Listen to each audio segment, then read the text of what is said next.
Hey guys, कैसे हो आप लोग। आप सभी के लिए एक बिग अपडेट लेके आ गया हूँ। जो भी स्टोरी आपको सुननी है या सुनते हुए अधूरी रह गई, तो आपको अगर कोई भी स्टोरी सुननी है तो इस वीडियो के डिस्क्रिप्शन और कमेंट बॉक्स में दिए गए टेलीग्राम यूजर आईडी पर आप मैसेज करके स्टोरी ले सकते हैं। लोग सभी स्टोरी सुन सकते हो। इसके अलावा अगर आपका कोई भी क्वेश्चन है तो आप हमसे पूछ सकते हैं। तो देर किस बात की, जल्दी से जाओ और मैसेज करो और स्टोरी सुनो। मेरी नटखट बीवी, माफिया किन शहर का शैतान और मोहल्ले की शरारती लड़का दिल्ली। दिन में यह शहर सपनों की तरह चमकता था, लेकिन रात ढलते ही इसकी कुछ गलियां ऐसी हो जाती थी जहां कानून से ज्यादा डर कुछ ताकतवर लोगों के नाम का होता था। उन नामों में सबसे ऊपर था आर्यन राठौर। कुछ लोग उसे एक सफल उद्योगपति कहते थे, कुछ लोग उसे रहस्यमय बिजनेसमैन मानते थे, और अंधेरी दुनिया में उसे किंग कहा जाता था। उसके बारे में एक बात मशहूर थी, अगर आर्यन राठौर किसी से वादा कर ले तो पूरी दुनिया बदल सकती है।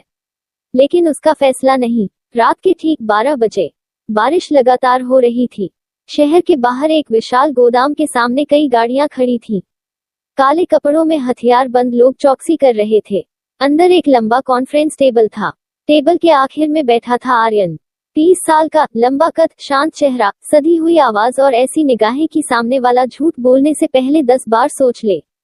उसके दाहिने हाथ कबीर ने कहा, सर, दुश्मन गैंग फिर से हमारे कारोबार में दखल देना चाहता है। आर्यन ने बिना गुस्सा किए सिर्फ इतना पूछा, हमारे लोगों को कोई नुकसान? नहीं सर। तो पहले उन्हें सुरक्षित घर पहुंचाओ, बाकी बात बाद में होगी। कबीर ने सिर झुका दिया। यही फर्क था आर्यन में। वह अपने लोगों की सुरक्षा को सबसे पहले रखता था। उसी समय शहर के दूसरे कोने में एक छोटे लेकिन खुशहाल घर से जोर जोर की हंसी सुनाई दे रही थी। मीरा, जल्दी नीचे आ। रसोई से उसकी माँ की आवाज आई। ऊपर कमरे में खड़ी मीरा शर्मा आईने के सामने अपने बाल बना रही थी। बस 2 मिनट माँ। तुम्हारे 2 मिनट कभी खत्म नहीं होते। मीरा हंसते हुए सीढ़ियां उतर आई। उसकी उम्र 22 साल थी। बड़ी बड़ी चमकती आंखें, चेहरे पर हमेशा मुस्कान और दिल में ढेर सारी शरारतें। मोहल्ले में शायद ही कोई ऐसा हो जिससे उसने कभी मजाक न किया हो। उसके पिता अखबार पढ़ रहे थे। जैसे ही मीरा आए उन्होंने कहा, आज किसी को परेशान मत करना। मीरा ने मासूम चेहरा बनाकर पूछा, मैं तो बहुत सीधी हूँ। इतना सुनते ही उसकी छोटी बहन जोर से हंस पड़ी। पापा, दीदी और सीधी। कल इन्होंने दूध वाले अंकल की साइकिल पर रंगीन रिबन बांध दिए थे। मीरा ने आंख दबाई। अरे, उनकी साइकिल सुंदर लग रही थी। पूरा घर हंसी से गूंज उठा। अगली सुबह मीरा अपने कॉलेज जाने के लिए निकली। रास्ते में उसने एक छोटे बच्चे की पतंग पेड़ में फंसी देखी। वह बिना सोचे पेड़ पर चढ़ गई। किसी तरह पतंग उतारी और बच्चे को वापस दे दी। बच्चा खुशी से बोला, दीदी, आप सुपरहीरो हो। मीरा मुस्कुराई। सुपरहीरो नहीं, सुपर शरारती। पास खड़े लोग भी मुस्कुरा दिए। उसे लोगों के चेहरे पर मुस्कान लाना अच्छा लगता था। उसे नहीं पता था कि बहुत जल्द उसकी मुलाकात ऐसे इंसान से होने वाली है जो बरसों से हंसा ही नहीं था। उधर आर्यन अपनी कंपनी के मुख्यालय पहुंच चुका था। मीटिंग शुरू हुई। एक विदेशी निवेशक ने धोखा देने की कोशिश की। आर्यन ने बिना आवाज ऊंची किए सारे सबूत उसके सामने रख दिए। वह आदमी शर्मिंदा होकर बोला, मुझसे गलती हो गई। आर्यन शांत स्वर में बोला, गलती और धोखे में फर्क होता है। कमरे में सन्नाटा छा गया। कुछ ही मिनटों में मामला खत्म हो गया। सभी लोग समझ चुके थे कि आर्यन सिर्फ ताकतवर नहीं, बेहद बुद्धिमान भी है। लेकिन उसी समय कबीर तेजी से अंदर आया। सर, क्या हुआ? हमें खबर मिली है कि ब्लैक कोबरा गैंग का नया सरगना शहर में आ चुका है। आर्यन की आंखें सिकुड़ गईं। लगता है तूफान आने वाला है। उसे नहीं पता था कि उसी तूफान के बीच उसकी मुलाकात एक ऐसी लड़की से होगी जो उसकी जिंदगी हमेशा के लिए बदल देगी। पहली टक्कर सुबह के लगभग 10:30 बजे थे। दिल्ली की सड़कें हमेशा की तरह भीड़ से भरी थीं। कहीं ऑफिस जाने वालों की जल्दी थी, कहीं कॉलेज के छात्र हंसते बातें करते हुए अपने अपने रास्ते पर जा रहे थे। ट्रैफिक का शोर, हॉर्न की आवाजें और सड़क किनारे चाय वालों की पुकार, सब मिलकर शहर की रोजमर्रा की तस्वीर बना रहे थे। उधर मीरा अपने बैग को कंधे पर टांगे तेजी से कॉलेज की ओर जा रही थी। हे भगवान, आज फिर लेट हो गई, उसने अपनी घड़ी देखते हुए कहा। उसी समय उसका फोन बजा। रिया का कॉल था। कहाँ है तू? बस 5 मिनट में पहुंच रही हूँ। हर दिन यही बोलती है। मीरा हंस पड़ी। अरे, इस बार सच में। फोन रखते ही उसकी नजर सड़क किनारे बैठे एक बुजुर्ग पर पड़ी। उनके हाथ से सब्जियों का थैला गिर गया था और टमाटर सड़क पर लुढ़क गए थे। मीरा बिना सोचे उनके पास दौड़ गई। अंकल आप रुकिए, मैं उठा देती हूँ। कुछ ही मिनटों में उसने सारी सब्जियां समेट दी। बुजुर्ग ने मुस्कुराकर आशीर्वाद दिया, बेटी भगवान हमेशा खुश रखे। मीरा मुस्कुरा दी, पर अपना ध्यान रखिए। उधर आर्यन की काली बुलेट प्रूफ कार शहर की सबसे व्यस्त सड़क से गुजर रही थी। कार के अंदर गहरी खामोशी थी। कबीर टैबलेट में दिन भर की मीटिंग का शेड्यूल पढ़ रहा था। सर 11 बजे बोर्ड मीटिंग है, उसके बाद पोर्ट अथॉरिटी के चेयरमैन से मुलाकात, और शाम का कार्यक्रम रद्द कर दो। जी सर, मुझे कुछ जरूरी जानकारी खुद इकट्ठा करनी है। कबीर समझ गया कि बात ब्लैक कोबरा गैंग की है। इसी बीच मीरा सड़क पार करने लगी। उसका ध्यान सामने नहीं था, वह अपने फोन में रिया का मैसेज पढ़ रही थी। अचानक तेज ब्रेक की आवाज पूरे इलाके में गूंज उठी। ची, काली कार मीरा से कुछ ही इंच दूर रुक गई। आसपास खड़े लोग घबरा गए। मीरा का संतुलन बिगड़ा, लेकिन वह गिरने से बच गई। उसने गुस्से में कार की ओर देखा। अरे, गाड़ी चलाते हो या हवाई जहाज उड़ाते हो? सड़क पर एकदम सन्नाटा छा गया। कार का दरवाजा धीरे से खुला। काले सूट में आर्यन बाहर उतरा। उसके पीछे 4 बॉडीगार्ड भी उतर गए। एक बॉडीगार्ड गुस्से से बोला, जुबान संभाल कर बात करो, लेकिन आर्यन ने हाथ उठाकर उसे रोक दिया। वह कुछ पल तक सिर्फ मीरा को देखता रहा। मीरा ने भी बिना डरे उसकी आंखों में आंखें डालकर कहा, गलती आपकी भी थी, सड़क सिर्फ आपकी नहीं है। आसपास खड़े लोग फुसफुसाने लगे, ये लड़की जानती भी है किससे बात कर रही है, ये तो आर्यन राठौर हैं। लेकिन मीरा को इस नाम से कोई फर्क नहीं पड़ा। वह बोली, इतना गुस्सा सेहत के लिए अच्छा नहीं होता। पहली बार कई सालों बाद आर्यन के चेहरे पर हल्की सी मुस्कान आई। कबीर ने हैरानी से अपने बॉस की तरफ देखा। सर, आर्यन ने धीमे स्वर में कहा, गलती मेरी भी थी। मीरा कुछ पल के लिए चौंक गई। उसे उम्मीद नहीं थी कि इतना गंभीर आदमी अपनी गलती मान लेगा। वह मुस्कुराई, चलो कम से कम आप इंसान तो निकले। इतना कहकर वह आगे बढ़ गई, लेकिन कुछ कदम चलने के बाद अचानक पीछे मुड़ी और बोली, वैसे अगली बार हॉर्न थोड़ा पहले बजा देना। यह कहकर वह हंसते हुए कॉलेज की ओर दौड़ गई। आर्यन उसे जाता हुआ देखता रह गया। कबीर ने धीरे से पूछा, सर चलें? आर्यन ने नजरें हटाए बिना जवाब दिया, हाँ। लेकिन उसके मन में पहली बार एक सवाल उठा, यह लड़की आखिर है कौन? उसे नहीं पता था कि यह छो मुलाकात उसकी जिंदगी का सबसे बड़ा मोड़ बनने वाली है। मेरी नटखट बीवी, माफिया किंग। अध्याय 1 भाग 3। एक मुलाकात जिसने सब बदल दिया। मीरा के जाते ही सड़क पर फिर से हलचल शुरू हो गई। लोग अपनी अपनी राह पर चलने लगे, लेकिन आर्यन अब भी उसी दिशा में देख रहा था जहां कुछ पल पहले मीरा हंसते हुए भागी थी। कबीर ने पहली बार अपने बॉस के चेहरे पर ऐसा भाव देखा था, न गुस्सा न सख्ती, बल्कि हल्की सी जिज्ञासा। सर, मीटिंग के लिए देर हो रही है। आर्यन धीरे धीरे कार में बैठ गया। चलो। कार आगे बढ़ी, लेकिन उसकी नजरें अब भी खिड़की के बाहर थीं। कुछ मिनट बाद उसने अचानक कहा, कबीर जी, सर, उस लड़की के बारे में पूरी जानकारी चाहिए। कबीर ने तुरंत सिर हिलाया, आज शाम तक सारी जानकारी आपकी टेबल पर होगी। दूसरी तरफ मीरा कॉलेज पहुंचते ही क्लास में घुस गई। प्रोफेसर पहले से पढ़ा रहे थे, मिस मीरा शर्मा। मीरा ने मासूम चेहरा बनाया। सर, ट्रैफिक बहुत था। पूरी क्लास हंस पड़ी। प्रोफेसर भी मुस्कुरा दिए, हर दिन तुम्हारे ट्रैफिक का रास्ता अलग होता है। जाओ, बैठ जाओ। मीरा अपनी सीट पर बैठ गई। रिया धीरे से बोली, आज फिर क्या कारनामा किया? मीरा फुसफुसाए, एक अकड़ू आदमी से बहस कर ली। क्या? हाँ, उसकी बड़ी सी काली कार थी। रिया ने मजाक में कहा, कहीं कोई करोड़पति तो नहीं था? मीरा हंसते हुए बोली, जो भी था, थोड़ा कम घमंडी होना चाहिए। उसे नहीं पता था कि जिस आदमी को वह घमंडी कह रही थी, वो पूरे शहर का सबसे ताकतवर नाम था। उधर आर्यन की हवेली, संगमरमर की सीढ़ियां, ऊंची छतें और चारों तरफ कड़ी सुरक्षा। आर्यन अपने स्टडी रूम में बैठा था। कुछ देर बाद कबीर एक फाइल लेकर अंदर आया। सर, जानकारी मिल गई। आर्यन ने फाइल खोली। पहले पन्ने पर एक मुस्कुराती हुई तस्वीर थी। नाम, मीरा शर्मा। उम्र 22 वर्ष। पढ़ाई B.Com। अंतिम वर्ष। परिवार, पिता, माँ और छोटी बहन। विशेष, पूरे मोहल्ले में मददगार और शरारती स्वभाव के लिए मशहूर। फाइल के आखिरी पन्ने पर लिखा था, कोई आपराधिक संबंध नहीं, सामान्य परिवार। आर्यन ने फाइल बंद कर दी। उस पर नजर रखना, लेकिन दूरी बनाए रखना। उसे किसी तरह की परेशानी नहीं होनी चाहिए। जी सर। उसी समय शहर के पुराने इलाके में एक जर्जर फैक्ट्री। वहां ब्लैक कोबरा गैंग के लोग इकट्ठा थे। उनका सरगना अंधेरे कमरे में बैठा था। उसका चेहरा साफ दिखाई नहीं दे रहा था। एक आदमी ने कहा, बॉस, आज आर्यन राठौर एक लड़की से बात कर रहा था। नाम मीरा शर्मा। कुछ पल की खामोशी छा गई। फिर सरगना की धीमी आवाज गूंजी, हर ताकतवर आदमी की एक कमजोरी होती है। लेकिन बॉस, अभी तो दोनों बस एक बार मिले हैं। कमजोरी बनने में समय लगता है और हम इंतजार करना जानते हैं। कमरे में बैठे सभी लोग चुप हो गए।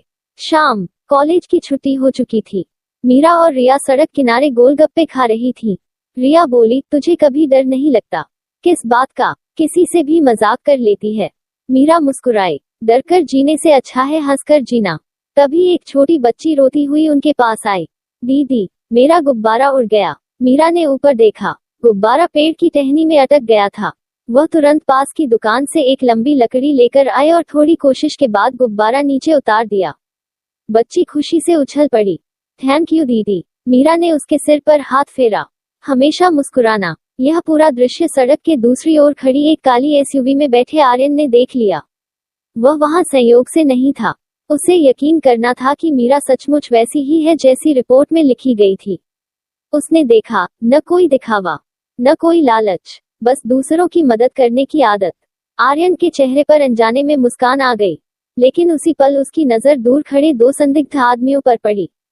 वे मीरा की तस्वीरें खींच रहे थे। आर्यन का चेहरा फिर गंभीर हो गया। उसने कबीर से कहा, उन दोनों पर नजर रखो। सर, क्या वे ब्लैक कोबरा के लोग हैं? आर्यन ने धीमे स्वर में जवाब दिया, पता लगाओ। अगर मेरा शक सही निकला तो खेल आज से शुरू हो चुका है।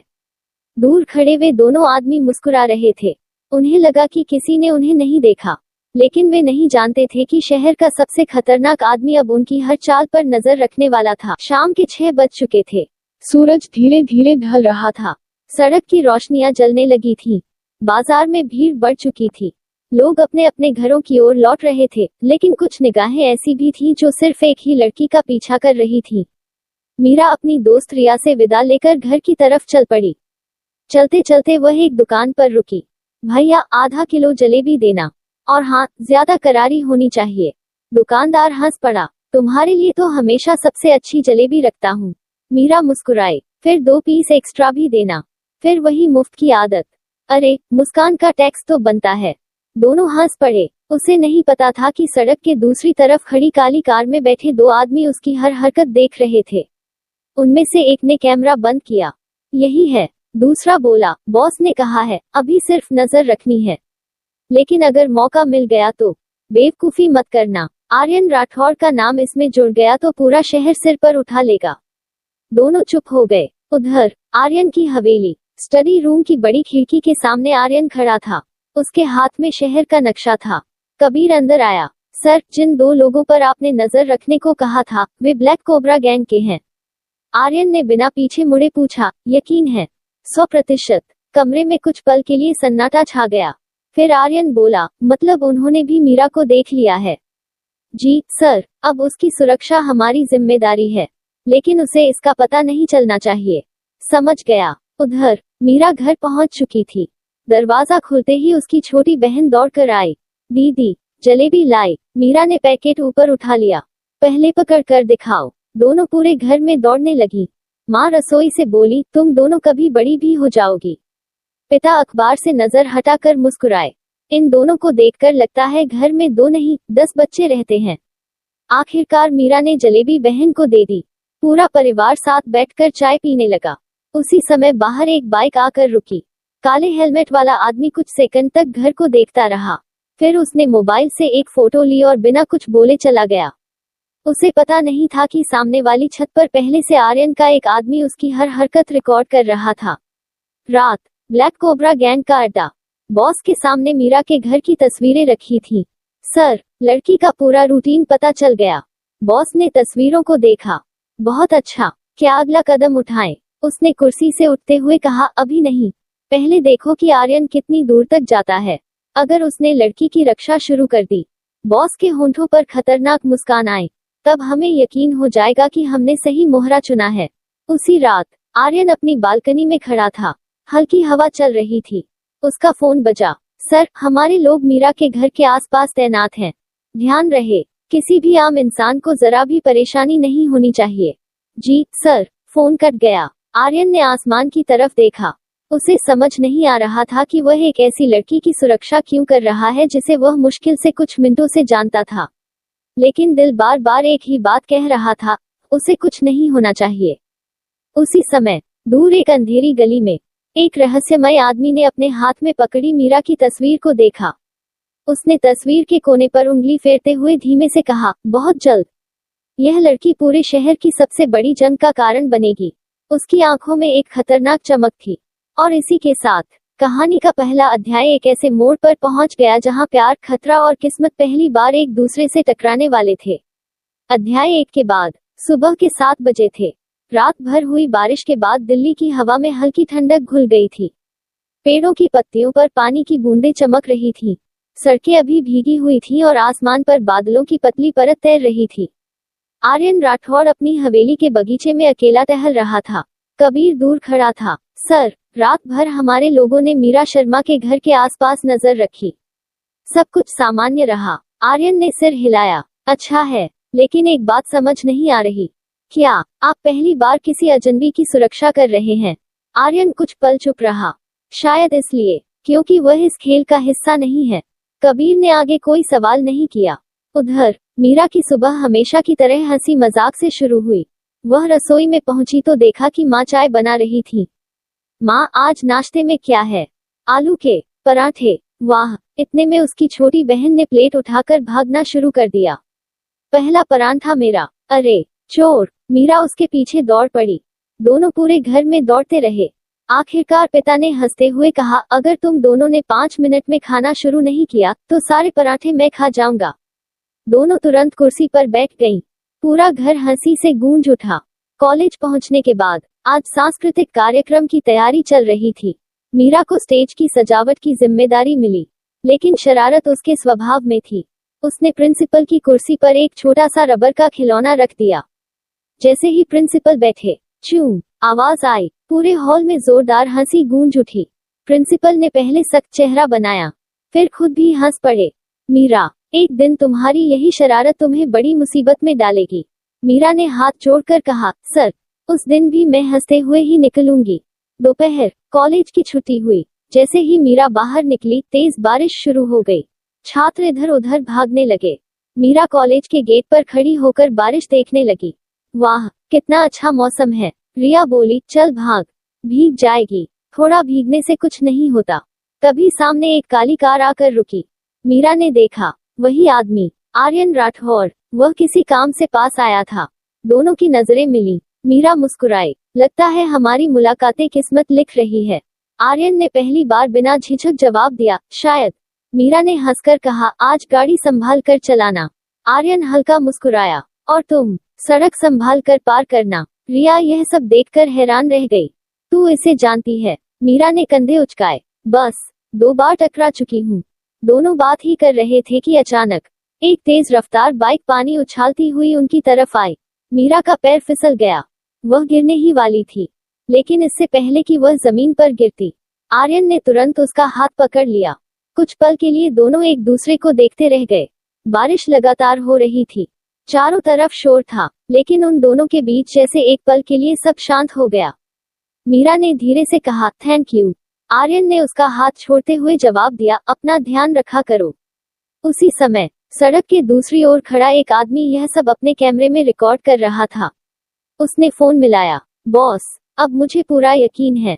किस बात का? आर्यन उस लड़की की परवाह करने लगा है। फोन के दूसरी तरफ से धीमी हंसी सुनाई दी। बहुत अच्छा, अब खेल सच में शुरू होगा। बारिश के बाद की मुस्कान।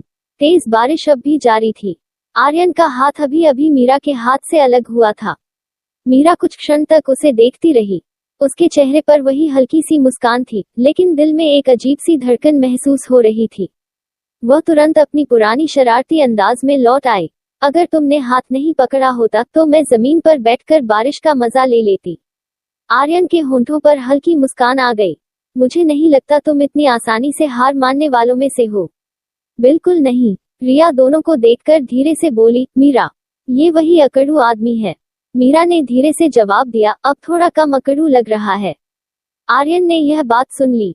उसने पहली बार हल्के मजाक में कहा, लगता है मेरी तरक्की हो रही है। मीरा हंस पड़ी। हाँ, लेकिन अभी बहुत मेहनत करनी पड़ेगी। कबीर दूर खड़ा यह सब देख रहा था। उसने मन ही मन सोचा, सर पहले कभी किसी से इस तरह बात नहीं करते थे। बारिश कुछ कम हुई। आर्यन ने अपनी कार की ओर इशारा किया। अगर चाहो तो मैं तुम्हें घर छोड़ सकता हूँ। मीरा ने तुरंत सिर हिलाया। नहीं, धन्यवाद, मैं बस से चली जाऊंगी। बारिश तेज है और मैं जिद्दी हूँ। आर्यन कुछ पल उसे देखता रहा, फिर बोला, ठीक है। मीरा मुस्कुराकर बस स्टॉप की तरफ चल दी। उसे बिल्कुल अंदाजा नहीं था कि आर्यन की कार कुछ दूरी से उसके पीछे पीछे चल रही थी, सिर्फ यह देखने के